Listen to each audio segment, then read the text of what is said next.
Hey guys, in this video I'm comparing the Flex on my 2005 GX470 against my 2019 GX460, so it's kind of like a KDSS test, if you will. If you wanted to see the results, skip to the end of the video. The first half of the video is how I did the testing, where I measured and how I flexed it out and stuff. But I'm really happy with the results, and I really like my GX460. If you're going to get a 460 or a 470, if you're getting a 470, I'd recommend finding one with KDSS if you don't want to do a huge lift. If you want to do like 2 inches or under. And if you want to get a 460, they all have KDSS, so that's a good reason to get a 460. Check it out.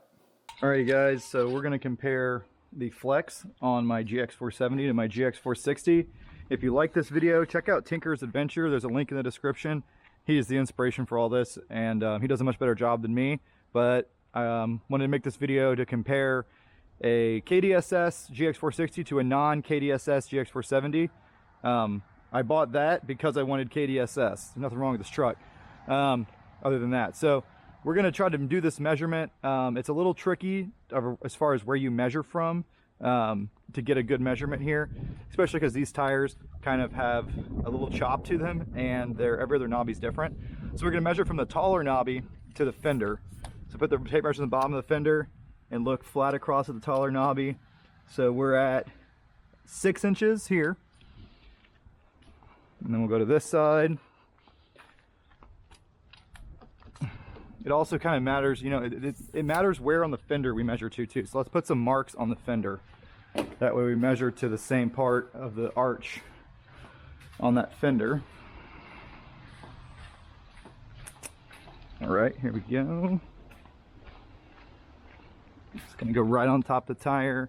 And it doesn't really matter if these two sides match. We're just looking at the change right now. Center of the tire. All right, so we'll measure to these marks each time. That'll give us some more consistency.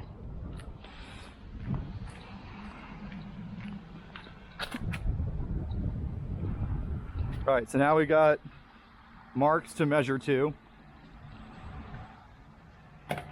And yes, there will be a little bit of variance here, but it'll be close enough. So put the tape measure in the center of our mark, and we'll go to the top of the tall knobby, so 6 inches for this guy.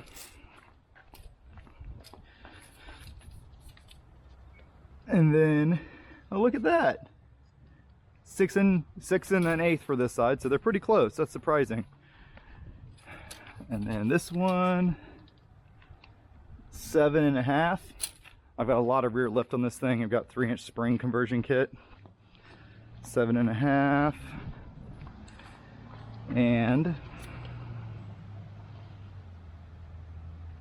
7 3/8. So they're within an 1/8 of an inch of each other. So it's about 6 inches in the front and 7.5 in the rear. So we can remember that probably, 1.5 inches taller in the rear. Now we're going to go flex it out on my little hill. The right way to do this would be some nice, you know, CTI ramps or a flex ramp, but we don't have that kind of stuff here. We just have dirt mounds in my yard. But what we're trying to really look at here is how much more the front is going to flex than the rear. So I think both trucks will have about the same amount of flex overall, but the GX will be a lot more balanced, which is good for keeping even traction and when you're climbing, keeping the weight on both wheels. And it's also good because your engine's on the front wheels, right? So you want the front end to flex a lot, and that's what these trucks don't like to do from the factory. So we'll put this tire right on the grass right here and drive up to the very top of the ramp. Okay, let's see what we got. That door is quite heavy. Okay, so you see at the top of the ramp, she's flexed out pretty good. This thing has long travel rear suspension and mid travel front suspension, meaning that the front suspension is the Bilstein 5100s and the rear are these Skyjacker long travel. So now we're at 15 inches Yep, 15 inches on this side. So that's a pretty big increase. Twice as much. This side, the tire is tucked so far in there, it's hard to measure it. But we'll do our best. Honestly, the top of the tire is totally level with the fender, so it's 0 inches. It tucks in there so well. And then this front, we're at 8 inches, so only 2 inches there. That's not that impressive, right? The back had a lot more flex than the front. And then this guy is at 5 inches. So we got 1 inch of up travel and 2 inches of down travel on the out of the front of this thing. And what's the reason for that? Well, the reason is the Swaybar, 100%. Let's see if we're touching the bump stop on this other side. I'm sure we are. I do have extended bump stops on here, do the longer shocks. Oh yeah, we're on the bump stop. So the back is fully flexed out. This is at full down travel. Yeah, tires off the ground almost. So the back's fully flexed out, full down travel, full up travel. The front isn't doing anything. It's nowhere near the bump stop and it's not near full droop. That's the problem with Toyota IFS, is there's no front flex due to the sway bar. You can see there, we're about 1.5 inches from hitting that bump stop. The axle angle's not even straight yet. It's actually still kind of down, so not very impressive. Let's get the GX460 and see if it can do any better. Back her out, so she's on the same gradient as the 470 when we take these initial measurements. It's only a few degrees different, but be consistent where you can. Control as many variables as convenient. All right. So now we'll take our initial measurements. We'll do the same thing. We'll make some marks with a grease pencil. All right, let's measure this guy. So center on the green mark at the bottom of the fender, down to the rib on the tire, 6 7/8. Let's see how close this one is. Granted, these marks aren't exactly in the same spot, so we're not really looking for lean right now. 6 5/8, pretty close, 1/4 inch off. Bottom of the fender, 7 3/8.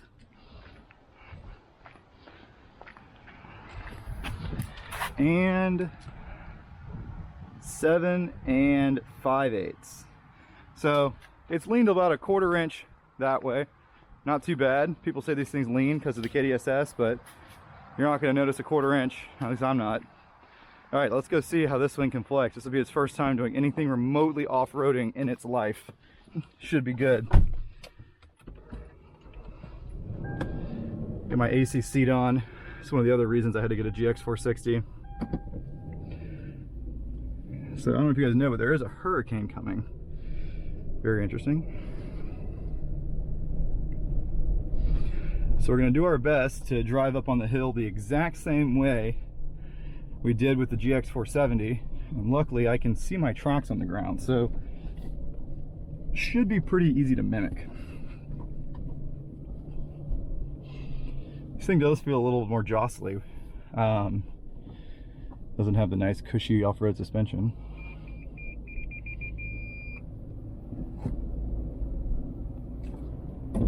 Oh, let's see. So we didn't even make it to the top of the hill, and this thing's already lifting a tire, which you can see in the rearview mirror.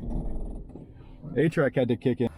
All right, so there's the mighty 460 flexed out for the first time. We'll take our measurements. So in the front,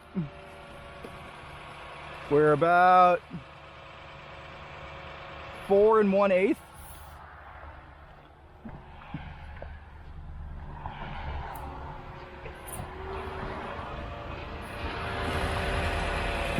Wow.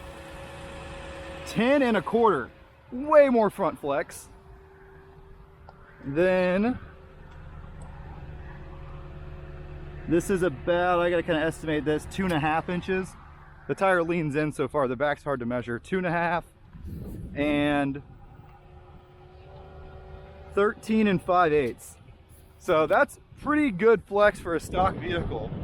The rear didn't flex as much, obviously, because you had to use, oh, you know what, the other truck has a rear locker. So the other truck could have also been spinning here. This is still open differential in the rear, so that throws it off a little bit. My GX470 has a an auto locker. Let's take a look at the sway bars and see if we can see what's going on here.